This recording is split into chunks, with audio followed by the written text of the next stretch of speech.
You just entered a riddle solving competition. The game show host shows you the first riddle you have to answer. Take a look at the image. Who do you think will be able to make it all the way across the line?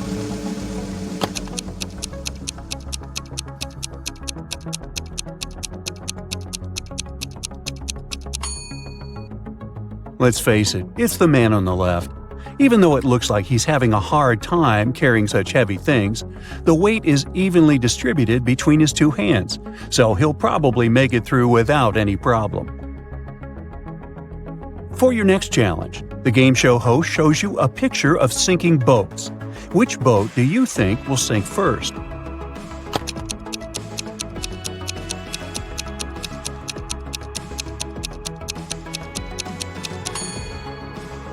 The first boat has 2 holes in it, but somehow it has way less water inside. The second boat only has 1 hole, but look at the amount of water that's gotten inside. It's definitely the second boat that's going to sink first. Since you passed the first 2 rounds, the third one gets a bit harder. Ken was riding on his rollerblades when he fell down and hurt his head. He woke up in the hospital, only to find that 3 Barbies were waiting for him. Take a look at the image. Can you figure out which Barbie is actually Ken's girlfriend?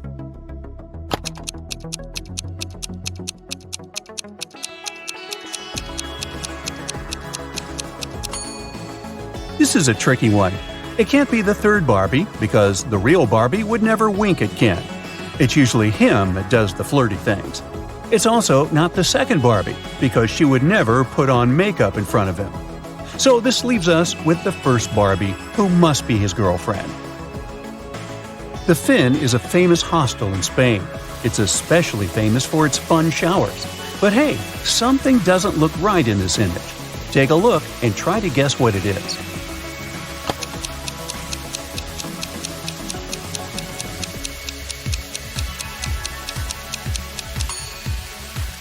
The woman on the right is squeezing a ketchup bottle instead of a shampoo bottle. That's definitely weird, huh?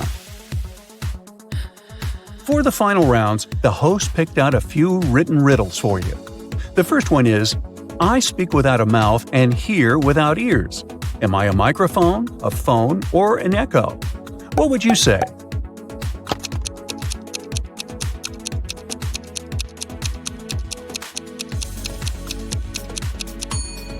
The answer is echo, echo, echo.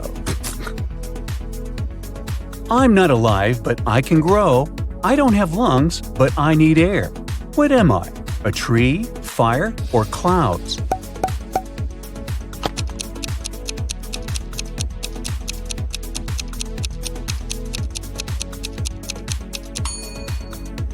The correct answer is fire. Way to go if you chose that. Now, Carol was invited to a Halloween party in an abandoned house. Her friends asked if she was up for a challenge, and she said yes. Soon enough, she was locked inside a room. In this room, there was 1 door and 3 light switches next to it. Behind the door was an empty closet with nothing but a light bulb. Her task was to figure out which switch controls the light bulb inside the closet. She could flip the switches in whatever way she wanted, but once she opened the door, she couldn't touch the switches anymore. After some minutes of thinking, she was able to get it right. How did Carol do it?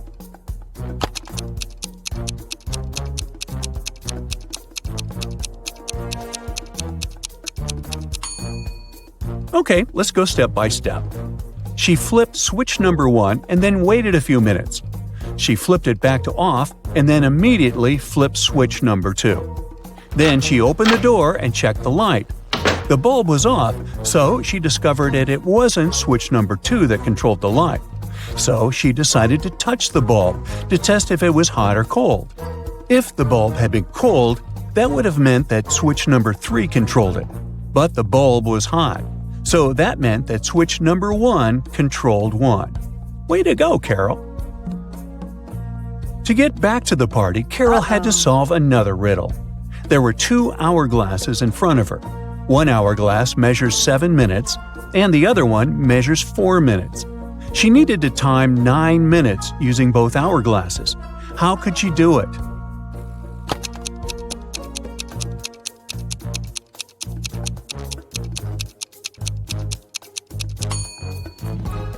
First, she turned both hourglasses at the same time. By the time the 4-minute glass finished, there were still 3 minutes left on the other one. She flipped the 4-minute glass again.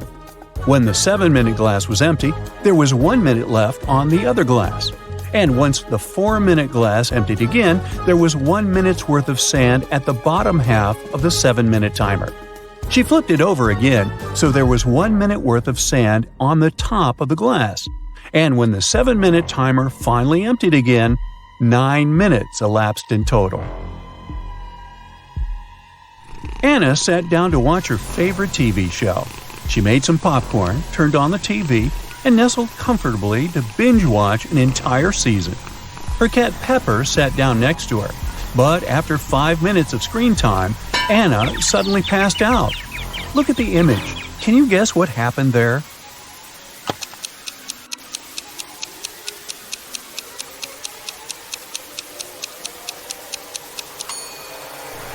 Anna's cat Pepper got scared with the loud thump that came from the TV. It jumped on top of Anna and it scared the life out of her. That's why she passed out. Take a look at this scene. Who do you think has the best chance at survival?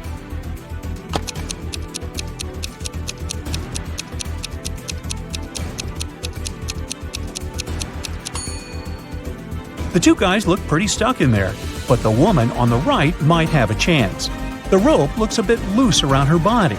She could try to shake it off and then use her free hands to untie her ankles. Bella landed in New York with a very ambitious career goal. But first thing she needed to do after arriving in the city was to find her apartment. There were many options to get from the airport to her apartment, but Bella decided to save money and go by bus. She had to purchase a ticket for $10, but a handsome guy popped out of nowhere and offered her a better deal. He said his plans had changed and he didn't need his bus ticket anymore.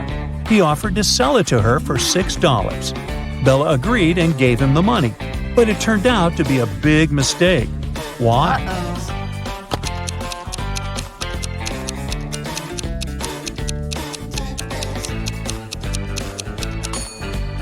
Take a look at the current date on the screen of the vending machine. And now check the date on the ticket. The ticket the man sold Bella expired over a month ago. Finally, Bella managed to arrive in Manhattan and find her apartment. She was sharing a house with 3 other women. Bella introduced herself to them and went to settle in her room. She left her belongings on her bed and went to take a shower. When she stepped out of the shower, Bella noticed that her laptop was missing. She got furious and decided to interrogate all of her new roommates. Sarah said she had gone out to get a cup of coffee. She even told Bella to ask the doorman of their building since he had seen her leave. Kelly said that she had taken an afternoon nap with her headphones on. She said she hadn't heard or seen anything strange going on inside the apartment. Shannon said that she had gone to the building's rooftop to take some pictures of the city since she was a professional photographer. Can you tell who's lying here?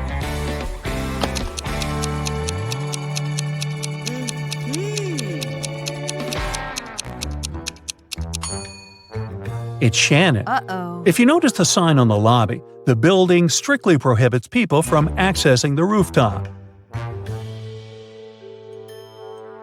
Alfred is a supermodel and he just landed his dream job. The biggest magazine in the country invited him to be on the cover of their latest issue. On the day of the photo shoot, he arrived early in the studio. After finishing with hair and makeup, he looked in the mirror and screamed, "Oh no!" His skin was all red. It looked like he was having some serious allergic rash. He called all the assistants he had seen earlier in the day to interrogate them. Amy, the photographer's assistant, said she had been told Alfred was allergic to peanuts, so she made sure to only buy safe snacks. Bo, the makeup artist, said he hadn't touched Alfred's food. He said that right after he finished doing his job, he left for a coffee break. Mary, the cleaning lady, said that she knew how sensitive models could be, so that's why she had only used organic and hypoallergenic products to clean his dressing room. Alfred immediately knew who had contributed to his rash. Can you figure it out too?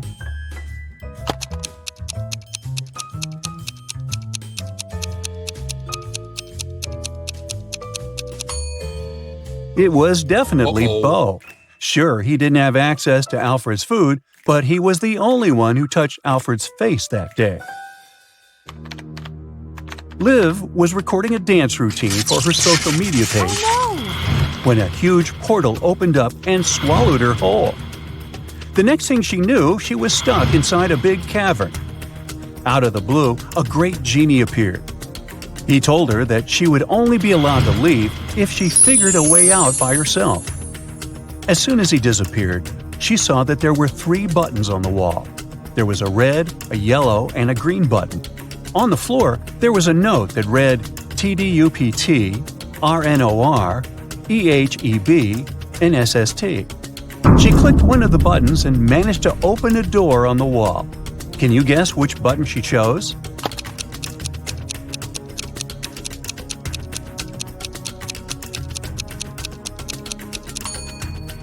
The red button. She unscrambled the words on the note and discovered it read, "Press the red button." As soon as she pressed the button, Liv was transported into a virtual reality world. An artificial intelligence greeted her welcome and showed her 3 doors. The AI told her that only one door would lead to her freedom. It told her that behind the first door, there were hungry Pac-Men waiting for someone to walk inside. Behind the second door, there were cursed rollerblades. Once you put them on, you'd never be able to take them off. Plus, they had a will of their own and ended up taking you to some pretty dark places. Behind the last door, there were flying fuzzy creatures with laser eyes that would burn anything they came into contact with. Which door do you think Liv should use to escape?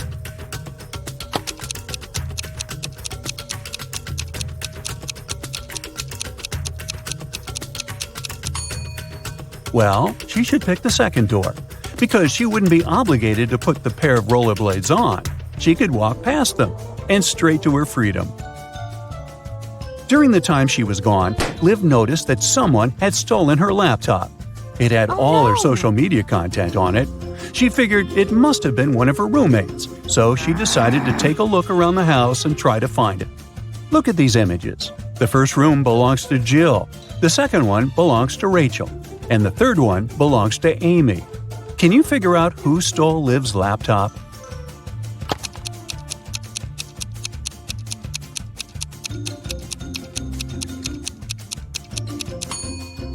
If you look closely, Rachel's cat is sleeping on top of something that really looks like a laptop. It must have been her.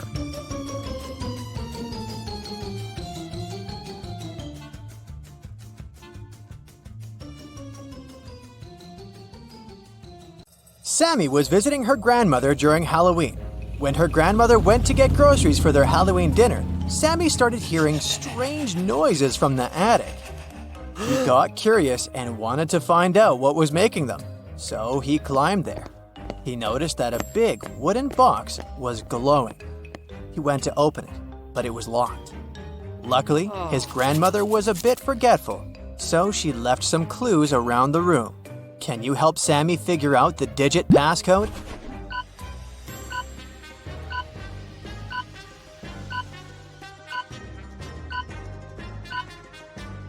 Take a look at these books stacked next to the box.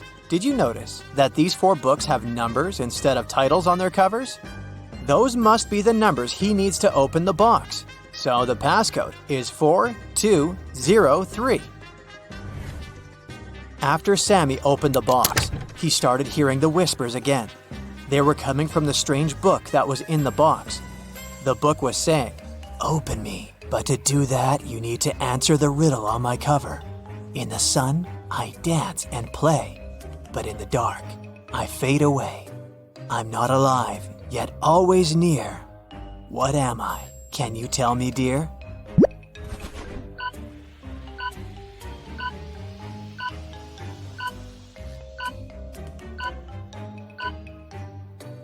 The answer is a shadow. As soon as Sammy opened the book, it magically teleported him to a dark forest. He started panicking and running around frantically. That's when he spotted an owl sitting on a branch. The owl said, "Lost friend, I can help you find your way out of this labyrinth of trees, but first, you have to hear my riddle. I'm not alive, but I can reflect your fear. Look into me, and I'll always be near. What am I must be crystal clear. Do you know the answer?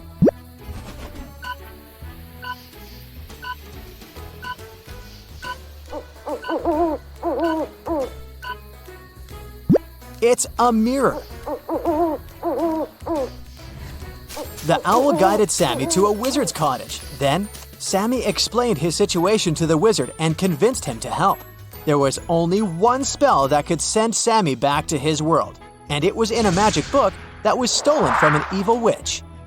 So, the book was not revealing its secrets to the wizard. There was a riddle at the back of the spell book, and it said, "Speak what belongs to you but is used more by the others, and I shall reveal my secrets." Do you know what that is?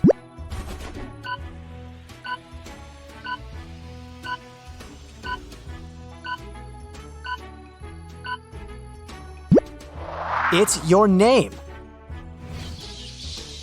The Monster Hunters Agency was suspicious that a witch had crossed into our world from the supernatural realm. After following the magic trail the witch left behind, they got suspicious of 3 people. So they placed hidden cameras in their rooms and started observing them sleeping to figure out who the witch was. Can you help them?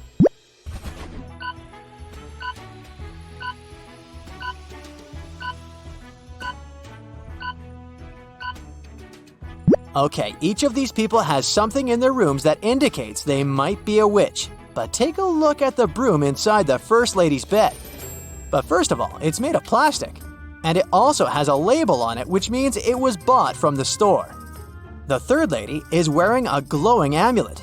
I admit it looks mysterious, but it's just a toy. So the witch is the lady with the pointed hat peeking out from underneath her pillow. And if that doesn't convince you, her black cat sleeping on the other side of the bed will. Amy's town had an old museum that the residents believed to be haunted. Amy and her friends decided to spend the Halloween night inside the museum to have some spooky fun. When the clock struck midnight, all the portraits hanging on the museum walls came to life. Then a portrait of a lady started screaming for some help. She told Amy that the former employees dared to make a fake version of her portrait, and she wanted Amy to destroy it. But once Amy saw the fake portrait, she spotted 3 differences from the original and assured the lady that it couldn't hold a candle to the original. Can you spot them too?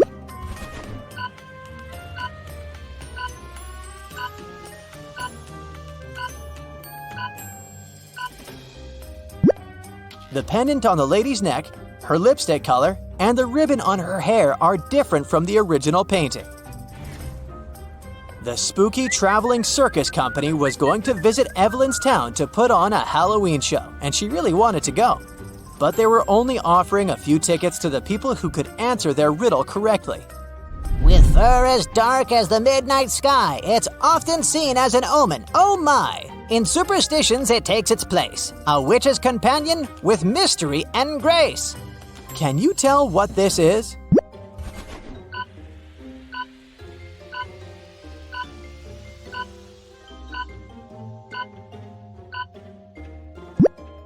The answer is a black cat. The circus company required all the audience members to come to the show dressed in costumes. So Evelyn headed to the shopping mall to get herself a costume. She found 3 options to choose from: a witch costume, a mermaid costume, and a Victorian-era vampire costume. Which one should she pick?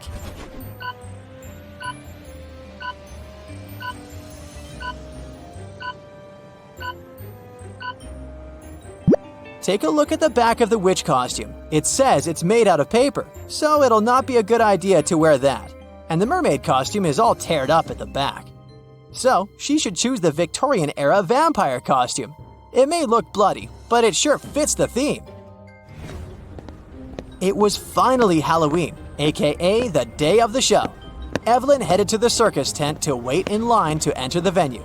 But 3 strange things among the people caught her eye. Can you spot what they are?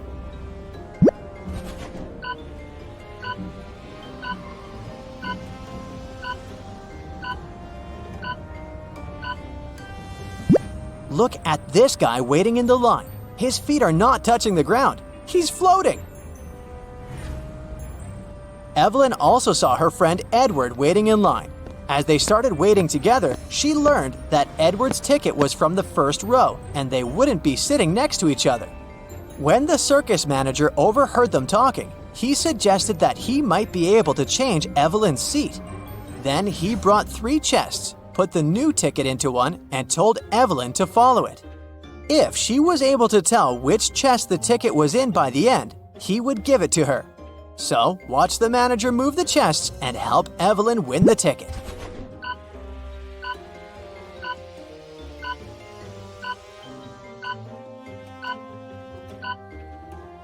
The ticket is in this one. Before the show started, Evelyn and Edward went to the cafeteria to grab some snacks. Take a look at these 3 options. Which one should they get?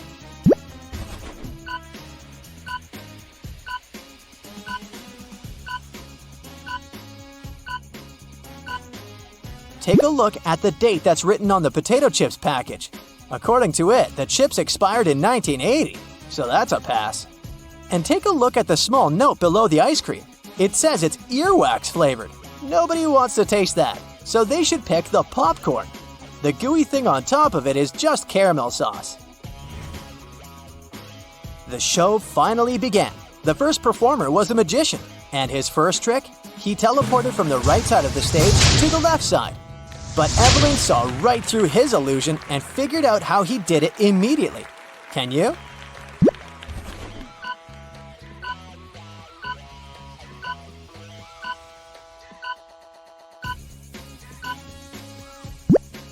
Look behind this curtain. There is a portable projection machine. It sure has something to do with that. As the spooky show continued, Evelyn realized that something was off with some of the performers on the stage. She started suspecting that some of the circus members might not be human after all. Can you tell what made her think so?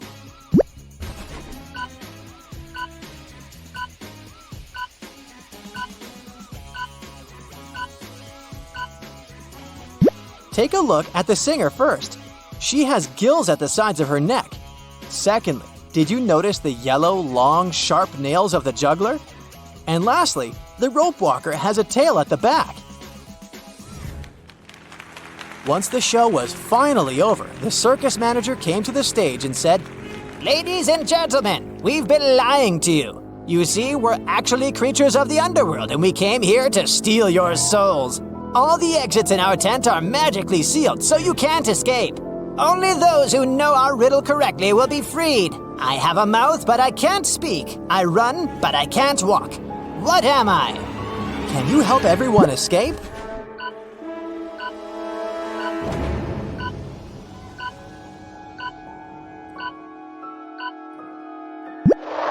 The answer is a river.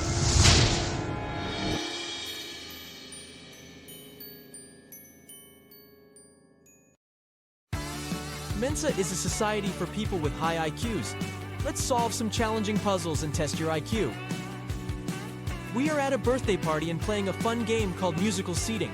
Guess whose birthday it is? 6 cozy sofas numbered from 1 through 6, and we have 6 guests. The seats are placed in a circle. Hit it, DJ! People start to circle around the sofas. When the music stops, everyone quickly sits down on the sofas. They make sure each sofa has just 1 guest. No squeezing next to a friend. As they settle in, everyone faces the center and the lucky person celebrating their birthday. Now here's how the circle of seating looks. 1, meet Mike, who's not the birthday celebrant. He's seated right next to Susie.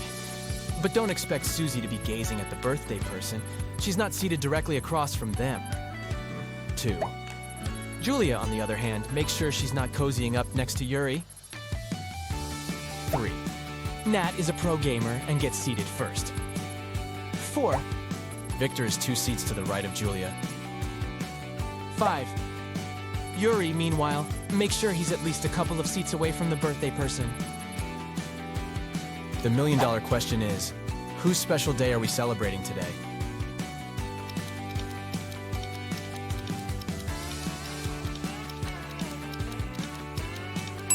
It's Julia's birthday. So, from our clues, we know that Mike sits next to Susie, Victor is 2 seats to the right of Julia, and Yuri isn't too close to the birthday person. So, looking at the circle clockwise, we have Mike, Susie, Victor, another sofa, Julia, and another sofa. Now, considering the second clue, our arrangement is narrowed down to Mike, Susie, Yuri, Victor, Nat, and Julia. Finally, using clue 5 to spot the birthday person, we're left with Julia, Mike, or Nat. But rule number 1 eliminates Mike and Nat, leaving us with Julia sitting on sofa 1, Mike occupying sofa number 2, Susie sitting on sofa number 3, Yuri on the 4th sofa, Victor on sofa number 5, and Nat occupying sofa number 6. So, happy birthday, Julia. Let's move on. A police chase puzzle. Only true detectives can solve this one. We're in a sprawling city whose streets form an infinite grid, crisscrossing in every direction. What's important for us is the main street. It boasts police officers stationed at every 100 blocks. A thief is now lurking in the city's shadows, and our mission is to guarantee they'll run right into the arms of the law forces. There's an important thing to consider. The thief has nimble feet and can dash faster than any officer, but the officers can see infinitely far.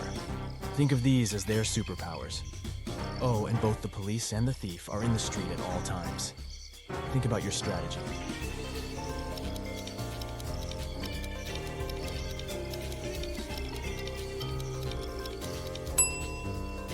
We will start by dispatching officers to patrol the streets, running perpendicular to the main street. This strategic move will allow them to keep an eye on all the streets that run parallel to the main street. With this two-pronged approach, we've got every corner of the city covered, and there's nowhere for our wily robber to hide. Now let's establish some basic terminology. We'll call the streets that run parallel to the main street as avenues, and the ones that run perpendicular as streets. We'll number the streets from negative infinity to positive infinity, creating a neatly organized cityscape. Our operation starts with officers stationed on the main street at streets 0, positive 100, negative 100, positive 200, negative 200, and so forth. To crack this case, we're rolling out a two-part plan. Step 1. As soon as the chase begins, the officers stationed on the odd hundreds will set off towards street 0. Meanwhile, the officers on the even hundreds will hold their ground. This maneuver ensures that our slippery suspect is confined to a city district that's only 200 blocks wide. Anytime they cross a street that's a multiple of 200, they'll be squarely in the view of an officer stationed at the intersection of that street and the main street. Step 2 starts when the officers from the odd hundreds cease their promenade along the main street once they reach street plus /1, street plus /2, plus /3, and so forth. At this point, they'll take a right turn and continue their vigilant patrol. The officers from the positive-numbered streets will march in one direction, while their counterparts from the negative-numbered streets will proceed in the opposite direction. As each officer traverses their respective street, they'll cast their watchful gaze down every avenue they come across. With an infinite number of officers at our disposal, we can be certain that eventually, officers will patrol every street from street plus /1, plus /2, plus /3, and so on up to some finite value, let's call it n. In simpler terms, we're going to make sure that all the streets within the 200-block vicinity of our lawbreaker will have officers patrolling them. If our thief wants to remain at large, their only option is to hide on one of the avenues. But sooner or later, as our officers venture away from the main street, scrutinizing every avenue they pass, the cat-and-mouse game will be over. Mission accomplished. 3 switches are in charge of lighting up 3 bulbs in a special way. Each switch operates just 1 bulb, and each bulb is under the spell of just 1 switch. However, there's a twist, as only one of the following claims is true. Switch #1 declares, I'm the controller of bulb B. Switch #2 states, I'm the boss of either bulb A or C. And switch #3 claims, I've got my grip on either bulb A or B. So can you figure out the perfect match between the switches and the bulbs?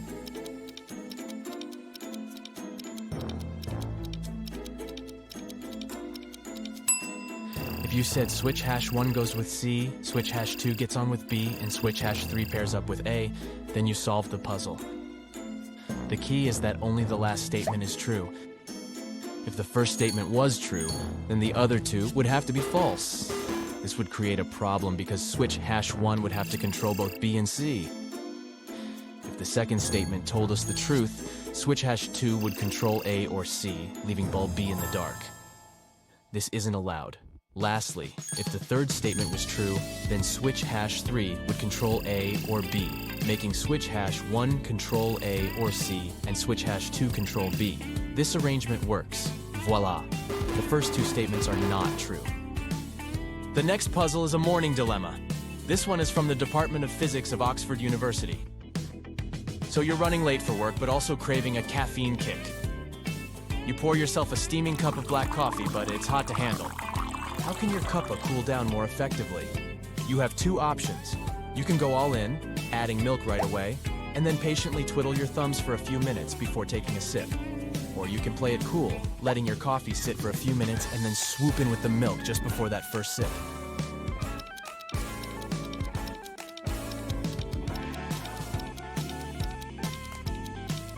The winning ticket is the second option. Here's why. Your coffee starts off hotter than in option 1 when you introduce the milk. The thing is, hotter things have a knack for cooling down faster, thanks to a bigger temperature gap with their surroundings. So, in option 2, your coffee is racing against time, cooling down at a quicker pace. Interestingly, both options result in the same amount of time needed to cool the drink down, but at different rates. Since nearly all these puzzles are from Mensa, let's define this global brainy community. It boasts over 150,000 members from all walks of life, spanning more than 90 countries around the globe. But what exactly do they do?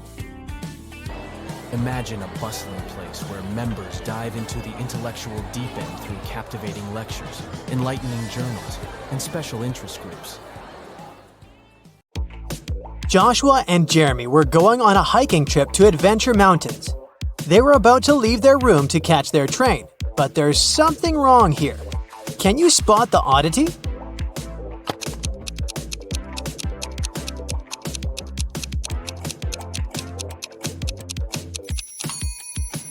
Well, they're going hiking, but Joshua is wearing shiny business shoes. Those will be too slippery on the mountains. Once they arrived at the train station, Jeremy realized that he had forgotten the tickets. They went to the ticket sales booth to explain their situation. The salesman told them he might be able to give them new tickets, only if they could answer his riddle correctly. I stand tall, yet I never walk. With rocky peaks, I love to talk. Above the clouds, my head does rise. What am I that touches the skies? Can you figure out the answer?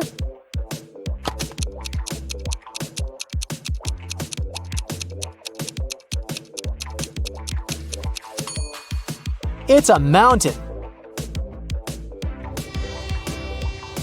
During the train ride, Joshua and Jeremy were enjoying the beautiful scenery from the window. But then, suddenly, Jeremy screamed. Can you tell why?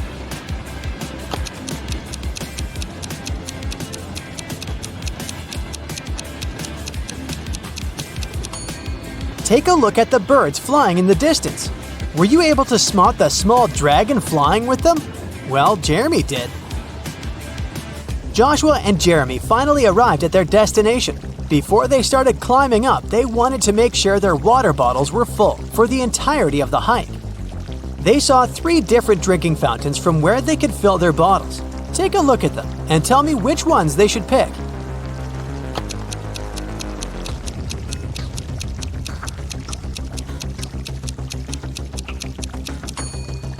If you look closer at the first fountain, you can see a snake's tongue sticking out in the water flowing from the fountain tap. That's gross. And the second fountain's water has a slightly yellow hue. That's a no from me, so they should pick the third fountain. Jeremy and Joshua were finally ready to begin their hike. There were 3 different hiking trails they could follow. They wanted to choose the longest trail to be able to spend more time on the mountain. Take a look at the hiking trail map. You have 10 seconds to tell me which trail is the longest.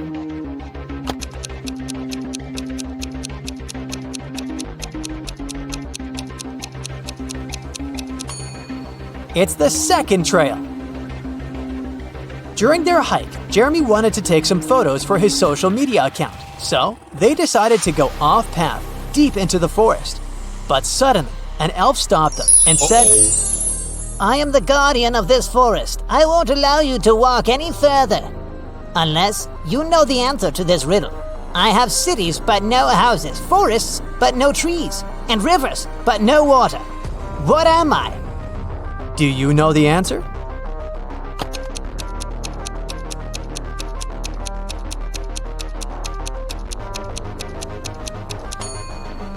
It's a map.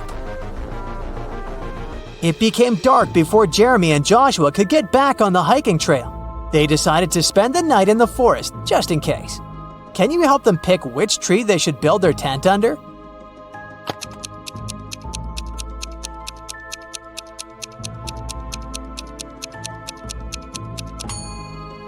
Do you see the snake hole here next to the second tree? The consequences would be disastrous if they built their tent above it. And as for the third tree, there's a bee's nest on one of the branches, so it wouldn't be wise to pick that one. That's why they should pick the first tree. After completing their adventure and returning to their hotel room, Jeremy and Joshua started comparing the photos they had taken. But Joshua noticed that there were 5 differences in the photos they took at the same place. Take a look at them both here. Can you spot them?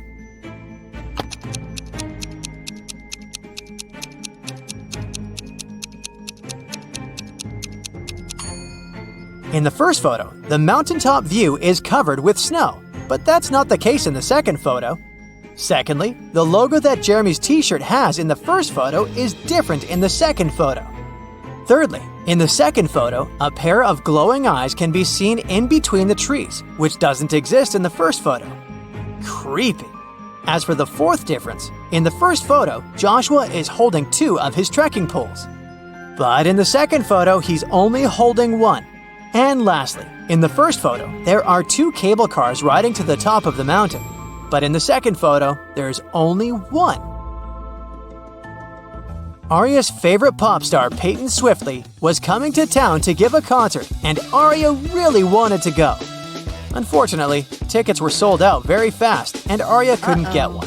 However, after one of the ticket buyers returned their ticket, the ticket website announced they would give the ticket for free to the person who knew the answer to this riddle. I'm full of keys, but I can't open any locks. What am I? Can you help Arya out?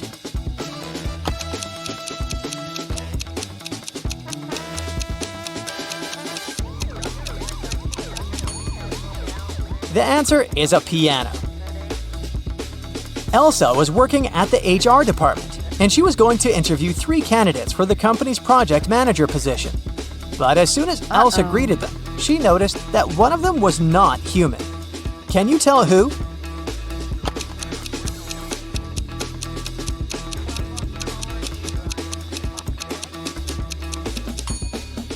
It's the second guy. He's not blinking at all. 2 pregnant ladies attended the pregnancy yoga class at the gym. But as they were preparing for the class, the yoga instructor noticed that one of them was actually a robot working undercover to study humans. Can you guess who?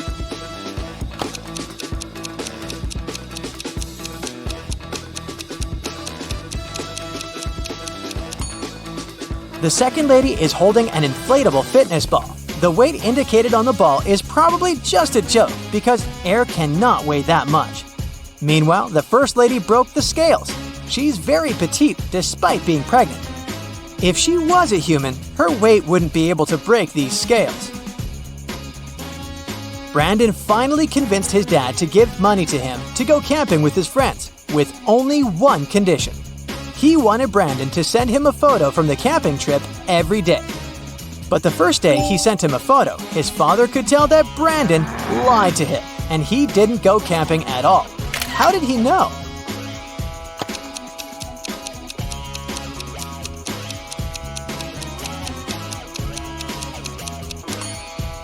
Brandon clearly photoshopped himself because everyone else in the photo has shadows, but Brandon doesn't. It was Annabelle's mother's birthday, and she wanted to place a secret gift in her mother's office as a surprise. But when she arrived there, unfortunately, the office door was locked. But luckily, her mom was kind of forgetful, and that's why she left a note with a hint for herself. Take a look at it. Can you figure out the combination?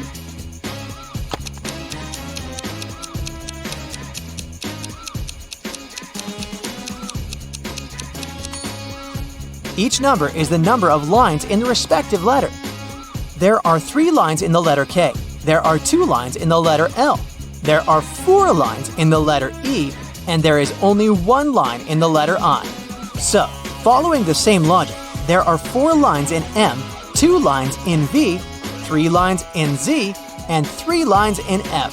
That makes the combination 4, 2, 3, 3. Casey wanted a new hobby for herself, so she decided to learn knitting and crocheting. She went to the crafting store to buy supplies. For her beginner's project, she needed to buy a green yarn, size 7 knitting needles, and a pattern book. Take a look inside the store. Can you help her find all these items?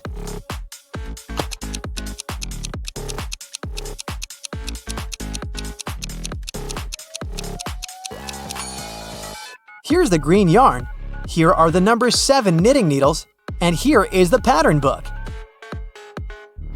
Jackson went hiking in the woods, but when his cell phone ran out of battery, he couldn't use his navigation and got lost.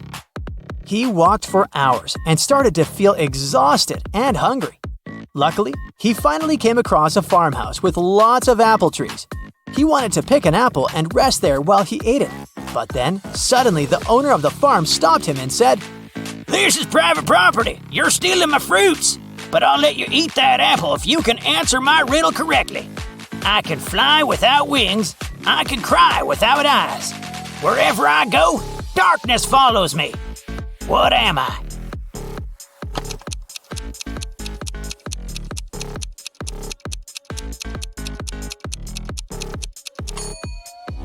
The answer is a cloud.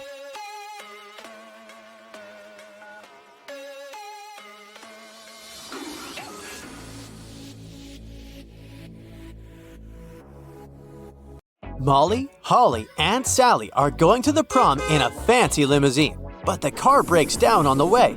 The party hall is nearby, so the ladies decide to walk. Suddenly, it starts to rain. Luckily, all 3 ladies have umbrellas, but still, one of them gets wet. Can you guess who?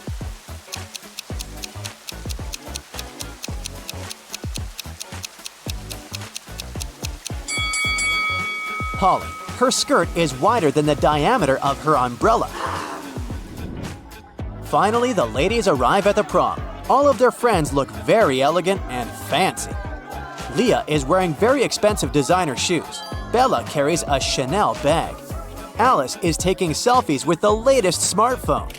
And Kim is showing off a sparkling diamond necklace. But in fact, only one of them is wealthy. Can you guess who?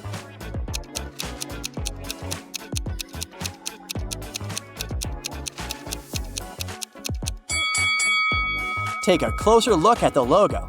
Bella's Chanel bag is fake. Leah's shoes are way bigger than her feet, so she probably borrowed them from someone else. As for Alice, the smartphone in her hand is not hers. It has Kim's name on it, so Kim is the richest person here. Kim goes to the dance floor. Bobby, Billy, and Kenny invite her to dance, but one of these guys was bitten by a vampire, so he's not safe to dance with. Can you guess who?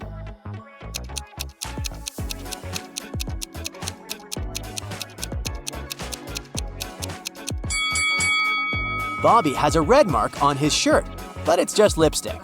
Billy's drinking something red, but it's just a cherry punch. Meanwhile, Kenny doesn't have any shadow, so he's a vampire.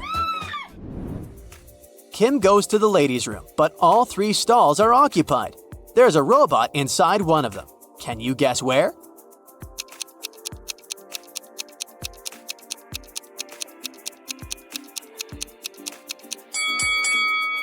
Let's take a look at the first lady's feet. Ouch! She's rubbed multiple corns with her fancy sandals. She can't be a robot. As for the third lady, her pedicure is too messy for a robot. Therefore, the robot is in the second stall. Bella asks Kim to take her picture. Kim takes a couple of shots. Can you find 3 differences between them?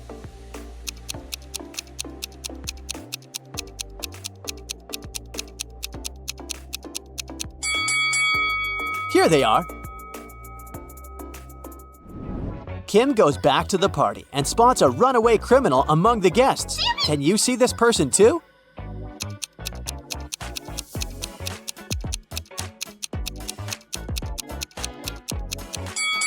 It's the show host. He's hiding a prison robe under his suit. At the party, Bella gets bitten by a vampire too. Kim takes her to the hospital. They meet 2 doctors in the lobby. One of them is an imposter. Can you guess who?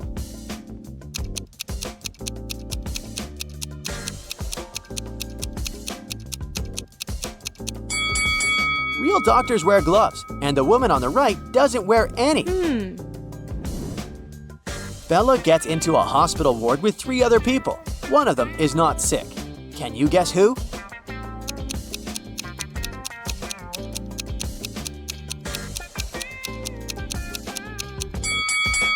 The woman on the left looks perfectly healthy. She has her lipstick on and a glamorous hairstyle.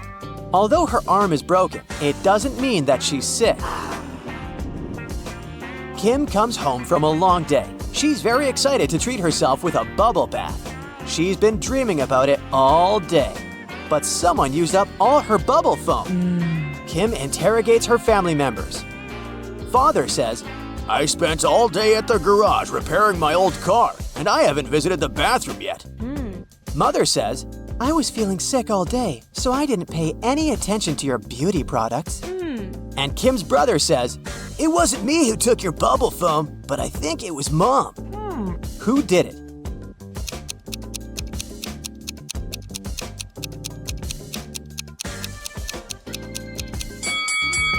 Take a closer look at Dad's beard. There's pieces of foam on it. Busted! The next night, Kim goes to a sleepover with her friends. One of them is a werewolf. Can you guess who?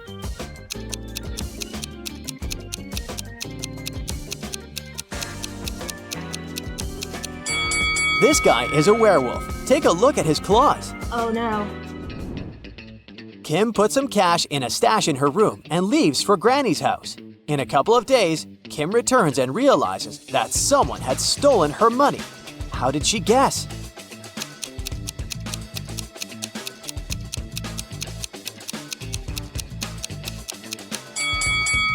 Kim's stash was in this book. It was on the shelf when she left, and now the book is gone. Oh God. Kim runs to the living room and yells at her family. "Who stole my book?" Everyone swears to have nothing to do with the robbery, but Kim spots the thief right away. What about you?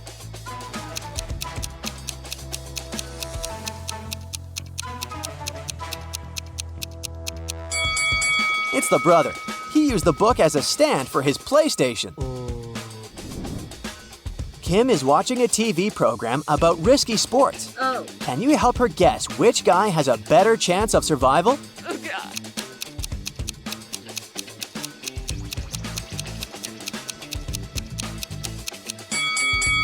The one who's falling into the snow has a higher chance to survive.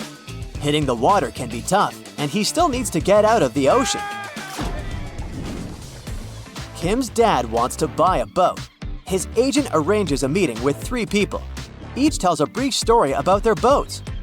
Karen says, "My husband gave me this boat 5 years ago as a wedding gift. That's why it has my name. But now I want to sell it because we don't use it." Charles says, "I inherited this boat from my father. It works very well, but I don't need it because I'm moving abroad."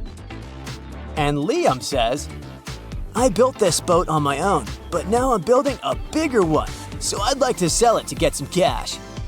One of the sellers is lying. Can you spot who?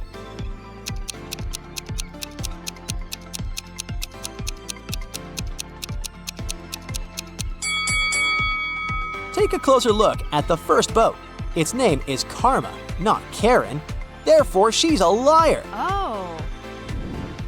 Kim goes to the nearby hardware store to buy something for her home. Kim asks, "How much for the one?"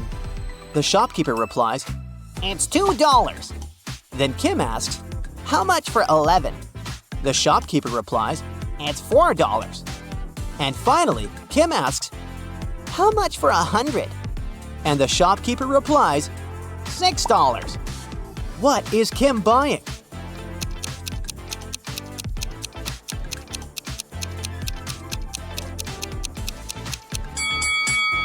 She's buying a house number.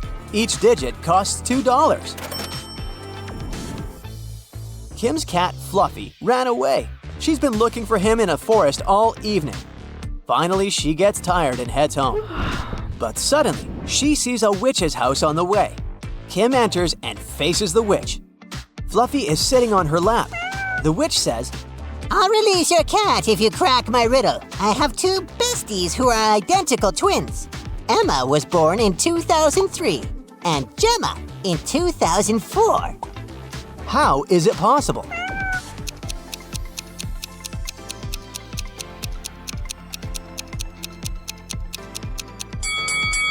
They're twins, but they were born on New Year's Eve. Emma was born right before midnight and Gemma right after midnight. The next day, Kim meets a handsome guy who likes puzzles. She asks his name, but instead of answering directly, the guy writes a date on a piece of paper.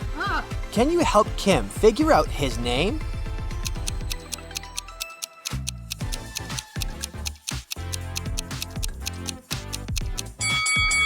Each number implies a particular letter of the alphabet. The guy's name is Theo. Theo invites Kim to an art exhibition. Take a look at these squares. Which one is bigger, yellow or green?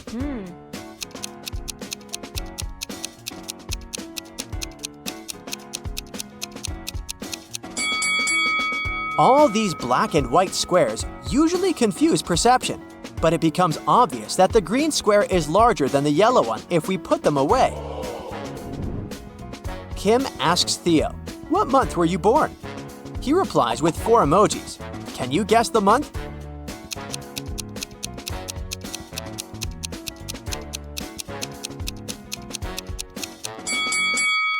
Jack-o'-lantern stands for J. The next emoji implies U. Nut stands for N, and eggplant stands for E. Theo was born in June. Kim and Theo go for a walk in an abandoned village. They see a sign leading to a famous haunted castle. There are 4 possible routes, but only one of them will actually lead them to the castle. Can you figure out the correct way?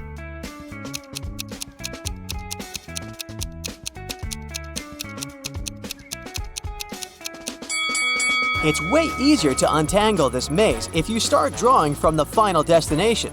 They should take Route B. Finally, Kim and Theo find the castle. They enter the property and see a fancy living room. There are 6 zombies hiding in the living room. Can you spot them?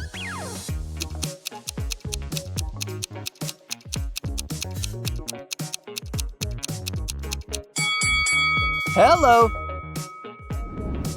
The guys run away from the zombies and hide in the basement. They wander around and see 3 doors. Suddenly, the basement begins to get filled with water. Kim and Theo have to choose a door quickly to escape. But each door has a surprise. There's a tank with a family of sharks behind the first door. There's a deep hole with sharp venomous corals behind the second door. And there's a tank with piranhas behind the third door. Which door is more or less safe?